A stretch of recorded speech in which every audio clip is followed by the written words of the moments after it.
కావాలనే చేశారు. సీతానగరంలో ఉండే బంగారప్పకు పిల్లలు లేరు. ఎన్నో పూజలు వ్రతాలు చేయగా చేయగా పెళ్ళైన 10 ఏళ్లకు బంగారప్ప భార్య కాసులమ్మ గర్భం ధరించింది. బంగారప్ప భార్యను ఎంతో అపురూపంగా చూసుకుంటూ ఉండేవాడు. ఒక రోజున భార్య దిగులుగా ఉన్నట్టు కనిపించడంతో బంగారప్ప ఆమెతో, "నువ్వలా దిగులుగా ఉండకూడదు. నీ మనసులో ఎలాంటి కోరిక ఉన్నా సరే చెప్పు, అది తీరే మార్గం చూస్తాను" అని అన్నాడు. రామాపురంలో నాగయ్య దగ్గర ముత్యాలహారం చేయించి మెడలో వేసుకు తిరగాలని నాకు కోరికగా ఉన్నదండి అని కాసులమ్మ అన్నది.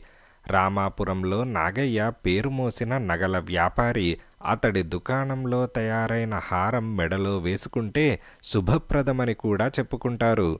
బంగారప్ప మరెప్పుడైనా అయితే ఒప్పుకునేవాడు కాదేమో గాని ఇప్పుడు తన శక్తి మేరకు భార్య కోరిక తీర్చాలనుకొని, "సరే, నేను రామాపురం వెళ్ళి నీకోసం హారం చేయించి తెస్తాను" అని అన్నాడు.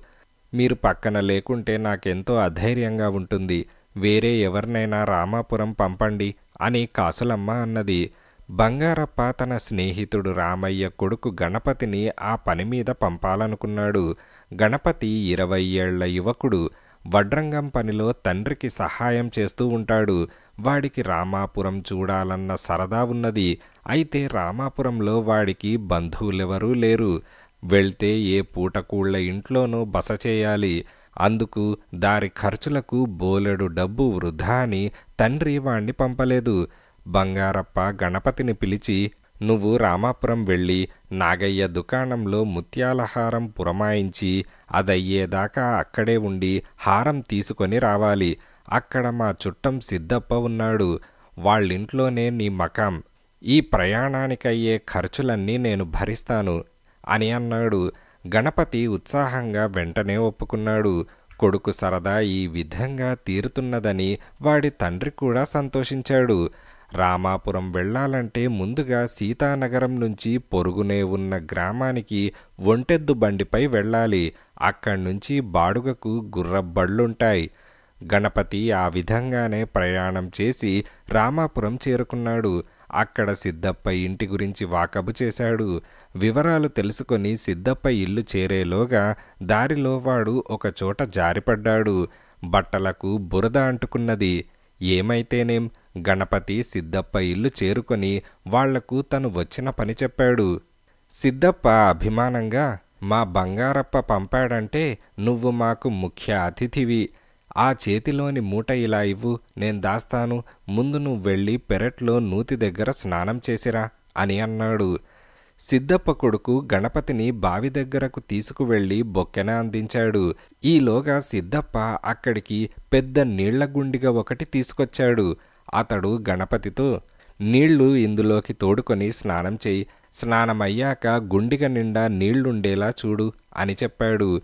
ఇంటికి వచ్చిన అతిథికి ఇలాంటి పని చెప్పినందుకు ఆశ్చర్యపడిన గణపతి అలాగే చేశాడు.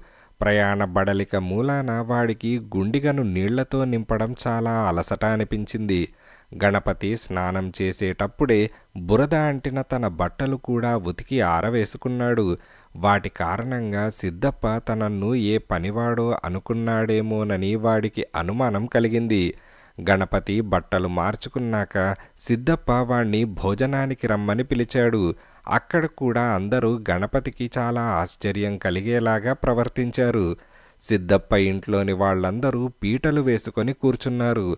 వాళ్ల ముందు వెండి కంచాలున్నాయి. గణపతికి పీట వేయలేదు. అరిటాకులో భోజనం పెట్టారు. అది కూడా అందరికీ సెగలు కక్కే వేడి అన్నం పెట్టి వాడికి మాత్రం చద్దన్నం పెట్టారు. భోజనమయ్యేసరికి గణపతికి నిద్ర ముంచుకు వచ్చింది. అందరూ మంచాలు వేసుకొని గణపతికి చాప ఇచ్చారు. గణపతి ఆ చాప మీదే ఒళ్ళెరక్కుండా నిద్రపోయాడు. మర్నాటి ఉదయం సిద్ధప్ప భార్య గణపతిని నిద్రలేపి, "నాయనా, మా పాలేరు ఇవాళ రాలేదు. అలా పెరట్లోకి వచ్చి పాలు తీసి పెడతావా" అని అడిగింది. ఆ సమయానికి ఇంట్లో వాళ్ళెవరూ నిద్రలేవలేదు. గణపతి పెరట్లోకి వెళ్ళి గేదెపాలు పితికాడు.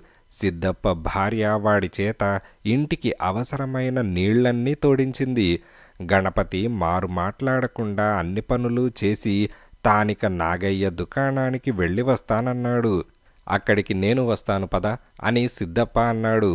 బయలుదేరేటప్పుడు సిద్ధప్ప చేతిలో బరువైన సంచి ఒకటున్నది. సిద్ధప్ప ఆ సంచిని గణపతికిచ్చి, ఇందులో గుమ్మడికాయలున్నవి. మనం వెళ్లే దారిలో నా స్నేహితుడొకడున్నాడు. వీటిని ఆ ఇంట్లో ఇవ్వాలి అని అన్నాడు. ఆ గుమ్మడికాయల సంచి మోయలేక గణపతి చేతులు చచ్చుపడ్డాయి. గుమ్మడికాయల్ని స్నేహితుడింట్లో ఇచ్చాక సిద్ధప్ప గణపతిని నాగయ్య దుకాణానికి తీసుకొని వెళ్ళాడు. నాగయ్య, బంగారప్ప నాకెంతో కావాల్సినవాడు. ఎన్నో ఏళ్ల తర్వాత భార్య కడుపున ఓ కాయ కాస్తున్నది. నువ్వు హారాన్ని శ్రద్ధగా చేయించాలి. ధర ఎక్కువ చెప్పకూడదు అని సిద్ధప్ప నాగయ్యను హెచ్చరించాడు. నాగయ్య సరేనని హారం తయారీకి 4 రోజుల గడువు అడిగాడు. ఆ 4 రోజులు సిద్ధప్ప ఇంట్లో వాళ్ళు గణపతి చేత వీలైనన్ని పనులు చేయించుకున్నారు. అయితే వాళ్ళు వాణ్ణి పల్లెత్తు మాట అని అవమానించలేదు. పని చేయించుకున్నారని తప్ప వాళ్ళింట్లో దేనికి వాడు అగౌరవపడలేదు. హారం తయారయ్యాక గణపతి తిరుగు ప్రయాణమైనప్పుడు మళ్ళీ ఎప్పుడొచ్చినా నువ్వు మా ఇంట్లోనే మకాం చేయాలి అని సిద్ధయ్య ఇంట్లో వాళ్ళందరూ ఎంతో అభిమానంగా ఏకకంఠంతో వాడికి చెప్పారు. గణపతి సీతానగరం చేరుకొని బంగారప్పకు హారమందజేశాడు. బంగారప్ప ఎంతో సంతోషించి వాణ్ణి ప్రయాణ విశేషాలడిగాడు. గణపతి ముందు తటపటాయించినా తర్వాత తనకు కలిగిన అనుభవాలన్నీ వరుసగా ఒక్కొక్కటే బంగారప్పకు చెప్పి, వాళ్ళు మనుషులు మంచివాళ్లే, కాని అతిథులతో ఎలా ప్రవర్తించాలో తెలియదనుకుంటాను అని అన్నాడు. జరిగింది వింటూనే బంగారప్ప కోపంగా, తెలియకేం కాదు, కావాలనే వాళ్ళలా చేశారు. 4 రోజులు నీకు బాగా తిండి పెట్టారుగా, అంతకంతా నీ నుంచి పని రాబట్టాలని అలా చేశారు అని అన్నాడు. అబ్బే, కొందరికి కొన్ని మర్యాదలు తెలియవు. నాకు వాళ్ల మీద ఒక్కసారి కూడా కోపం రాలేదంటే మనుషులు ఎంతో మంచివాళ్లనే కదా అర్థం. వాళ్ళు కావాలని అలా చేసి ఉండరు. అలా చేయడానికి కారణమంటూ ఉండాలి కదా అని గణపతి నమ్మకంగా అన్నాడు. దానికి బంగారప్ప, కారణం లేకేం, అసలు సంగతి నీకు తెలియక అలా అంటున్నావు. 6 నెలల క్రితం వాళ్ళు ఒక మనిషిని ఇక్కడికి పంపారు. వాణ్ణి మేమెలా చూశామో వాళ్ళు నిన్నలాగే చూశారు. అంటే కావాలనే చేశారని అర్థం కదా అని అన్నాడు. గణపతికి అసలు విషయం అర్థమైంది. బంగారప్ప మీద కోపం కొద్దీ వాళ్ళు తనతో అలా ప్రవర్తించారన్న మాట. అయితే ఇప్పటికీ బంగారప్ప తను చేసిన దానికి పశ్చాత్తాపపడడం లేదు. అంతా సిద్ధప్ప కావాలని చేశాడని మాత్రమే కోపంగా ఉన్నాడు. ఈ పరిస్థితుల్లో ఇక ఏనాడు బంగారప్ప పనిమీద తను రామాపురం వెళ్ళకూడదని గణపతి నిర్ణయించుకున్నాడు.